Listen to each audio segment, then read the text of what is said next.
So this one goes out to my fellow speech therapists, any kind of pediatric speech therapist, anyone who works with children, any educator, this one is for you.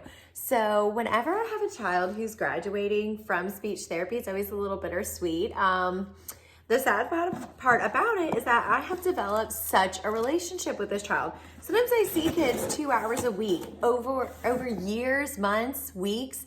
So I really developed that rapport with them. And when it's time for them to graduate, it's such an exciting time because that means that their speech and language is within normal limits for their age and their gender. However, I'm still kind of sad about it. So I like to always get a little gift for my kiddos. And what I like to get them, I saw this book at the library with my own children, and I just thought, oh my goodness, this represents my job when it's time for a child to graduate, just to a T. So it's a little tree by Lauren Long, and the reason why I like it so much is because it is about this little tree who grows in the forest, and as you can see, there's some other trees, and basically this tree does not want, once it comes around to fall, all the other trees start to shed their leaves, and this tree is afraid. It does not want to be cold. It does not want to shed its leaves. So it goes on, and it just basically talks about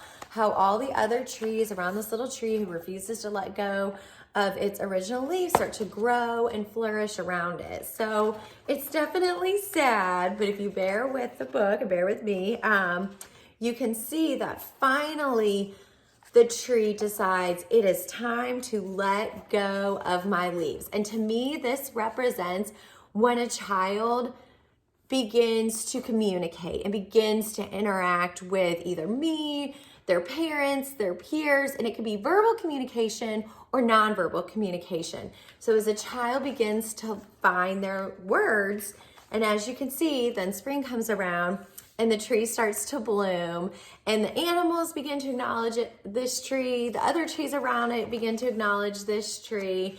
And slowly but surely, this tree, I don't know if you see it right here, is that tree that was so afraid to shed its leaves in the beginning, is flourishing and is among the other trees and is accepted within the forest. And it's such a beautiful story. And like I said, it really represents to me a child finding their voice, whether that is verbal or nonverbal, but just really, I get these kids so young, and it's so beautiful to have them find their voice. So once I saw this book, I said, oh my goodness, this is it. This is my parting gift. So I'll usually, write like a sweet personal note to them so they can keep it and cherish it forever. So this has brought parents to tears, and I think it's so beautiful. I recommend it. I've linked it in my Amazon storefront, but again, it's Little Tree. So I hope this helps you guys. Again, it's a great little story.